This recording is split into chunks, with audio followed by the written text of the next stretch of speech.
बुझाए, ठंडक लाए, सबको भाए जीरा से। MTH का जलजीरा जीरा से। जीरा से असली रिफ्रेशिंग, असली स्वाद, असली मजा। MTH।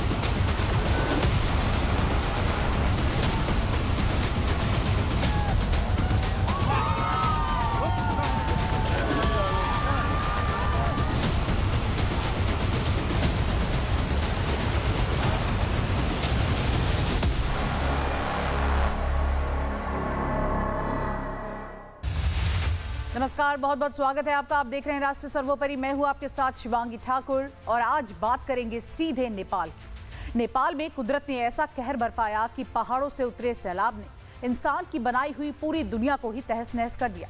महज कुछ घंटे पहले जहां जिंदगी दौड़ रही थी, वहां अब सिर्फ और सिर्फ पानी, मलबा और तबाही का मंजर है।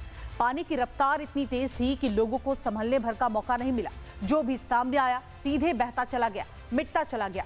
नेपाल के पहाड़ों से उतरे इस सैलाब ने तबाही की ऐसी तस्वीर छोड़ी है जिसको देखकर समझ आता है कि कुदरत के आगे इंसानी ताकत कितनी बौनी है। अभी तक जो जानकारी मिली है उसके मुताबिक 90 से ज्यादा लोग इस सैलाबी कहर में काल के गाल में समा गए हैं, तो वहीं 400 से ज्यादा लोग लापता बताए जा रहे हैं। न जाने कितने लोग ऐसे हैं जो जिंदगी और मौत के बीच जंग लड़ रहे हैं, लेकिन उनके बारे में अब तक कुछ भी पता नहीं चल पाया है।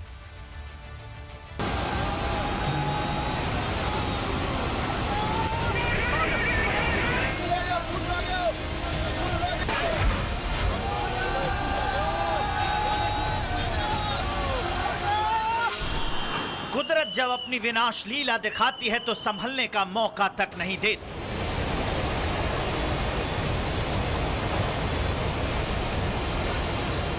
कुछ घंटे पहले तक जहां जिंदगी अपनी रफ्तार से चल रही थी, वहां अचानक ऐसा सैलाब आया कि इंसानी ताकतें कुदरत के तांडव के आगे पस्त हो गई।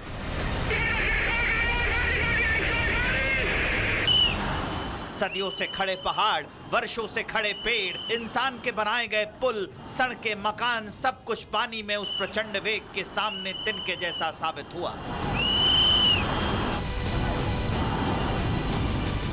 जो सामने आया वो बहता चला गया, जो रास्ते में आया वो मिटता चला गया। नेपाल में कुछ घंटे पहले आया ये सैलाब अपने साथ सिर्फ पानी नहीं लाया, बल्कि अपने पीछे तबाही का ऐसा मंजर छोड़ गया जिसे देखकर रोंगटे खड़े हो जाएं। तस्वीरें बता रही हैं कि पहाड़ से मौत का सैलाब किस रफ्तार से नीचे उतर रहा है।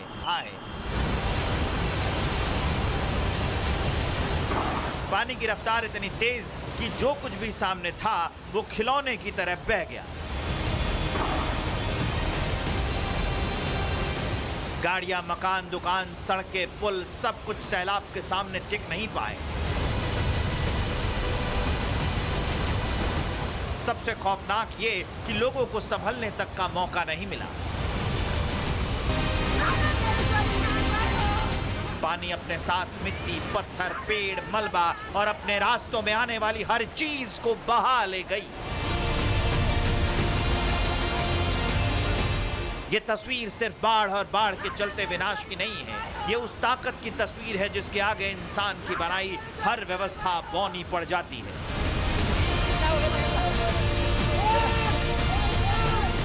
जिस पहाड़ पर इंसान ने सड़क बनाई, जिस नदी पर पुल बनाया, जिस जमीन पर घर और बाजार बसाए, उसी पहाड़, उसी नदी और उसी जमीन ने चंद सेकंड में सब कुछ अपने आगोश में ले लिया। नेपाल के पहाड़ों में आई अचानक बाढ़ एक बार फिर बता रही है कि पहाड़ों की गोद में बसी जिंदगी कितनी नाजुक है। यहाँ एक तरफ ऊंचे पहाड़ हैं, दूसरी तरफ गहरी घाटियां और इनके बीच में बहती नदियां।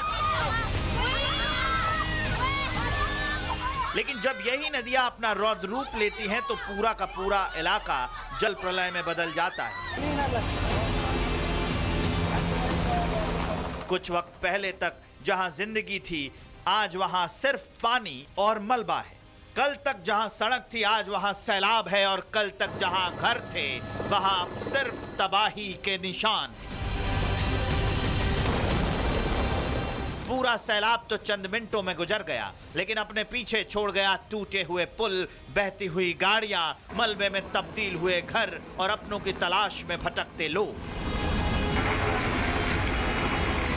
नेपाल में चंद सेकंड के अंदर हुए विध्वंस की ये तस्वीरें गवाह हैं कि कुदरत जब करवट लेती है तो वक्त नहीं देखती, इंसान नहीं देखती और सरहद नहीं देखती, बस अपने रास्ते में आने वाली हर चीज को बहा ले जाती है। राष्ट्रीय राजमार्ग जो नेपाल का राष्ट्रीय राजमार्ग है, वो भी बिछा होने के बाद अभी राष्ट्रीय राजमार्ग में अब काठमांडू जाने के लिए धादिङ का जो रास्ता है वो पूर्ण रूप में क्षतिग्रस्त हो चुका है। नेपाल में आए इस तबाही का पूरा आंकड़ा अभी सामने आना बाकी है। कितनी जिंदगियां इस सैलाब की चपेट में आईं, कितने घर उजड़े, कितने परिवार बिछड़े और कितना नुकसान हुआ। आने वाले घंटों और 1-2 दिनों में इसकी तस्वीर और साफ होगी, लेकिन फिलहाल नेपाल की धरती पर कुदरत का वो चेहरा दिख रहा है जिसे देखकर सिर्फ एक बात समझ आती है, जब पहाड़ों से सैलाब उतरता है तो इंसान की बनाई दुनिया पल भर में मिट्टी हो जाती है। Bureau report, Republic Bharat.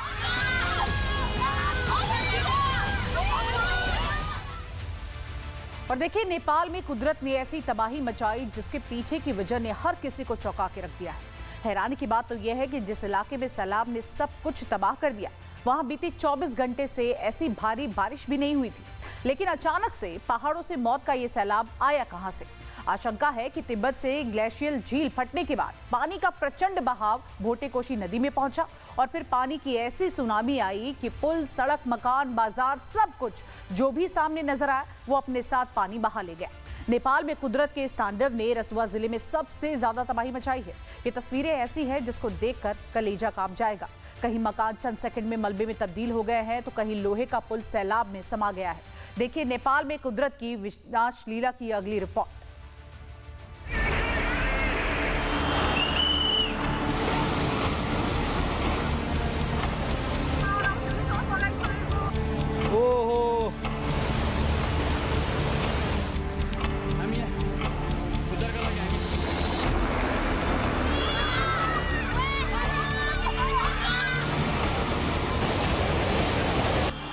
कुछ घंटे पहले तक ये पहाड़ शांत थे, नदियां अपने रास्ते बह रही थी, सड़क पर गाड़ियां दौड़ रही थीं और लोग अपनी जिंदगी में मशगूल थे। लेकिन फिर पहाड़ से उतरा ये आफत वाला सैलाब एक झटके में सब कुछ लील गया। कुछ ही पलों में पानी की रफ्तार इतनी बढ़ी कि लोगों को समझने तक का मौका नहीं मिला। आंखों के सामने घर बहने लगे, गाड़ियां बहने लगी, पेड़ उखड़ने लगी और देखते ही देखते पूरा इलाका मलबे के समंदर में बदल गया। बड़ा सवाल ये उठता है कि जिस जगह कुदरत ने अपना ये रौद्र रूप दिखाया, वहां पर तो बीते 24 घंटे में इतनी ज्यादा बारिश हुई ही नहीं। फिर कुदरत की ऐसी विनाश लीला कैसे सामने आई? अधिकारियों को शक है कि तिब्बत में ग्लेशियर झील फटने से अचानक पानी भोटेकोशी नदी में आ गया और पानी का प्रवाह इतना तेज था कि उसने रास्ते में आने वाली हर चीज को अपनी चपेट में ले लिया। नेपाल की इस विनाश लीला में सबसे ज्यादा तबाही रसुआ जिले में हुई है। खास तौर पर तिमुरे और स्फाइफ्रू बेसी इलाके बुरी तरह तबाह हो गए हैं। तिमुरे का सीमा व्यापार केंद्र भी बह गया, साथ ही तिमुरे बाजार भी पूरी तरह नष्ट हो गया। सरुआ से सटे नुआकोट, धादिङ, गोरखा और चितवन में हाई अलर्ट जारी कर दिया गया है। नेपाली अधिकारियों के मुताबिक गोरखा, नुआकोट, धादिङ, लमजुङ और तनहु जिले भी खतरे की जद में हैं। आइए आपको एक एक करके नेपाल में महाप्रलय की तस्वीरें दिखाते हैं। इस तस्वीर को देखकर लग रहा होगा कि हर तरफ धुआं धुआं है, लेकिन कुदरती आफत की रफ्तार से सब कुछ तिनके की तरफ बह गया। काफी दूर से ली गई इस तस्वीर में साफ दिख रहा है कि कैसे सैलाबी वार धीरे धीरे आगे बढ़ता है और पूरे इलाके को अपनी जद में ले लेता है। पहाड़ के बीचों बीच बहता ये सैलाब सब कुछ तबाह कर देता है। उफनती लहरों के सामने जो आया सब बर्बाद हो गया। यहाँ वो सड़कें थी जिस पर कुछ वक्त पहले जिंदगी दौड़ रही थी। इस सड़क पर सिर्फ पानी दौड़ रहा है। यहाँ पुल भी था जिसे इंसान ने महीने की मेहनत से बनाया था, लेकिन कुदरत ने उसे चंद पलों में मिटा दिया। जैसे जैसे वक्त बढ़ता गया, महातबाही के एक के बाद एक नए वीडियो सामने आने लगे। देख सकते हैं कैसे पानी के बहाव के सामने एक मकान तिनके की तरह उड़ गया। महज 4 सेकंड के अंदर ये मकान जमींदोज हो गया और मलबे के साथ बह गया। कुदरत के तांडव के आगे क्या मकान, क्या महल और क्या गाड़ियां, सब लगातार बहते चले गए। इंसानी ताकतें पूरी तरह बेबस नजर आई। 2 मंजिला इमारत तक मलबा पहुंच गया और गाड़ियां गोती खाते हुए मलबे के साथ आगे बढ़ रही हैं। इस बीच एक ऐसी तस्वीर सामने आई जिसे देखकर हर किसी का कलेजा दहल गया। यहाँ कुदरत की मार पड़ी थी। उससे कुछ ही दूर पर एक पहाड़ी पर कुछ लोग खड़े थे। उन्होंने ये वीडियो बनाया। तस्वीरों में देख सकते हैं कि कैसे लोहे का पुल एक झटके के साथ वेग में बह गया। तस्वीरों से साफ है ये पूरा इलाका रिहायशी है और यहाँ काफी संख्या में लोग रहते हैं। वो पुल बह गया जो एक इलाके को दूसरे इलाके से जोड़ता हुआ प्रतीत हो रहा है। इस पुल के बहने के बाद दोनों इलाकों का संपर्क टूट गया है। कई घरों को भी भारी नुकसान पहुंचा है। आप आवाज सुन सकते हैं कैसे लोग बचाओ बचाओ की गुहार लगा रहे हैं, लेकिन अफसोस आसमानी आफत के आगे हर कोई बेबस है। घर, पुल, गाड़ियां, मकान, सब कुछ तो बहा ही। साथ ही ऐसे कई प्रोजेक्ट भी मलबे के साथ बह गए जिससे पूरे इलाके में बिजली सप्लाई होती थी। इस हादसे के बाद पूरे इलाके में बिजली व्यवस्था ध्वस्त हो चुकी है। ये ब्रिज जो आप देख रहे हैं ये कंक्रीट का ब्रिज है। तांडव का अंदाजा इसी बात से लगाया जा सकता है कि न सिर्फ ये ब्रिज टूटा बल्कि मलबे के ऊपर बहने भी लगा। ये निशान तबाही के बाद के हैं। देख सकते हैं कैसे मकान गिरे हुए हैं, हर तरफ मलबा पड़ा है, सिर्फ कीचड़ ही कीचड़ है और इसी मलबे के ढेर में जिंदगी की तलाश की जा रही है। नेपाल में चंद सेकंड के अंदर हुई तबाही के बाद राहत और बचाव के लिए हेलीकॉप्टर और बाकी रक्षा दलों को भी मैदान में उतार दिया गया है। ये तस्वीरें तबाही की कुछ ही देर के बाद की हैं।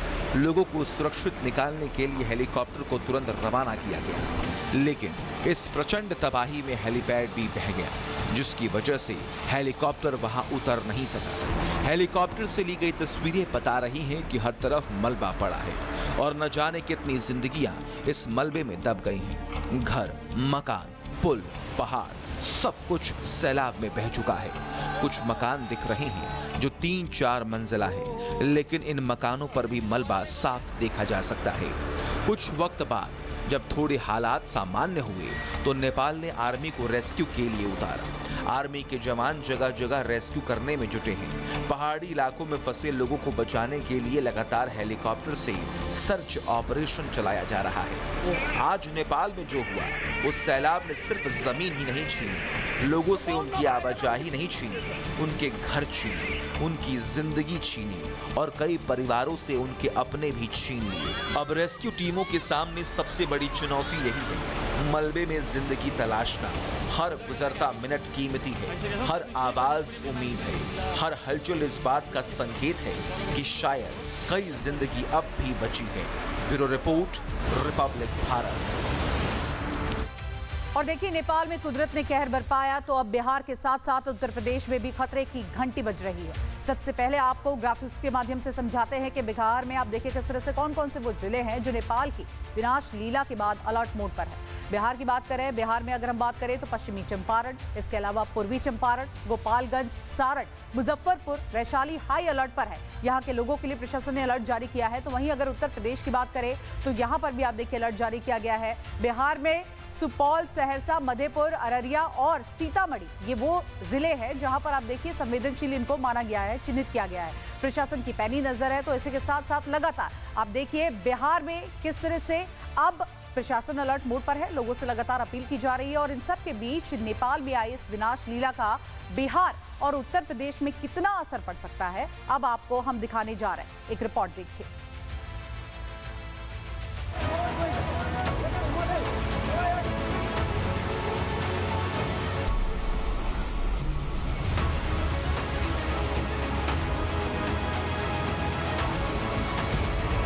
नेपाल में कुदरत ने जो कहर बरपाया है उसकी तस्वीरें देखकर ही रूह कांप जाए।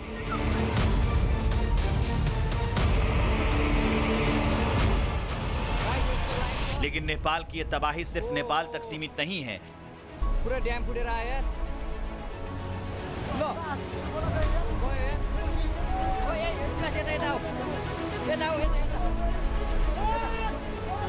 क्योंकि पहाड़ों से निकला ये पानी अब बिहार के लिए भी खतरे की घंटी बजा रहा है।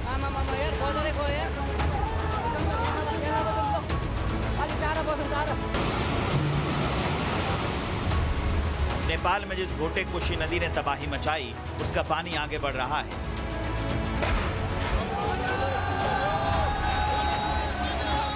और बिहार में नदियों के बढ़ते जलस्तर को लेकर अलर्ट जारी कर दिया गया है। यानी नेपाल में अगर पहाड़ों से सैलाब उतरता है तो बिहार के मैदानी इलाकों में उसका असर दिखाई देता है। यही वजह है कि नेपाल की इन तस्वीरों पर बिहार की नजरें टिकी हुई हैं।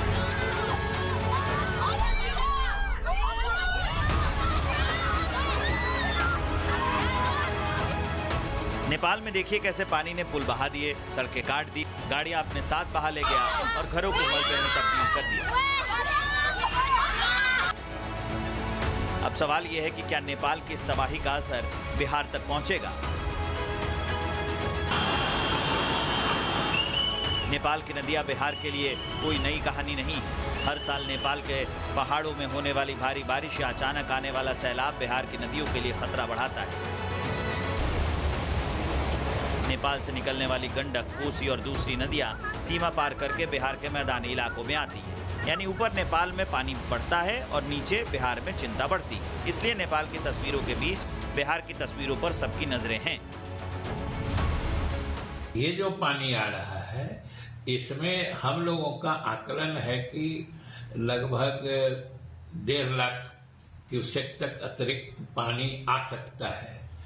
तो फिर 2.5-3 लाख से अधिक पानी नहीं जाएगा। तो या जितना 2.5-3 लाख आने की संभावना है उस हिसाब से सतर्कता के सभी काम हम लोगों ने कर लिए हैं। हमारे सभी अधिकारी स्थल पर मौजूद हैं। सरकार की तरफ से अपील की है कि अभी घबराने की जरूरत नहीं है, हड़बड़ाने की जरूरत। नदी किनारे बसे गांव, दियारा इलाके, खेत, सड़कें, सब पर प्रशासन की नजर है। डिजास्टर मैनेजमेंट की टीमें नदी पर नजर रखी हुई हैं, तटबंध पर नजर रखी हुई हैं और जलस्तर पर भी नजर बनाए हुए हैं। बिहार के कई सीमावर्ती और नदी किनारे वाले जिलों में खास सतर्कता बरती जा रही है।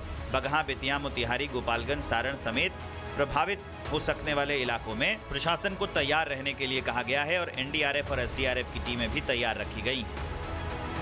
एनडीआरएफ की 9वीं बटालियन के कमांडेंट हितेंद्र पाल कंडारी ने बताया कि मानसून के दौरान हम अपनी टीमों को उन इलाकों में पहले से तैनात कर देते हैं जहां बाढ़ आने की संभावना होती है। इसलिए डिजास्टर मैनेजमेंट की कुछ टीमें पहले से ही तैनात थी।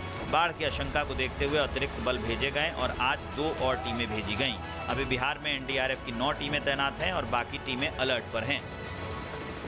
मानसून के सीजन में क्योंकि मानसून का प्रभाव जब जिन जिन जगहों पे होता है, जहां संभावित इलाके होते हैं जहां की मानसून के सीजन में फ्लड आने की संभावना आती है, वहां पे हम अपनी टीमों को पहले से तैनात कर देते हैं, जिनको प्री पोजीशनिंग कहते हैं। तो हमारी कुछ टीमें पहले से ही भी प्री पोजीशन थी और बाढ़ की संभावना को देखते हुए अतिरिक्त टीमें भेजी गई और आज की सिचुएशन के समय 2 अन्य टीमें भेजी गई हैं। इस प्रकार से हमारी बिहार में आज के दिन में 9 टीमें डिप्लॉयड हैं और बाकी टीम्स हमारी अलर्ट में है। और राष्ट्रीय सर्वोपरि में यहाँ पर रुकेंगे एक छोटे से ब्रेक के लिए। आप बने रहिए हमारे साथ, जल्द लौटेंगे।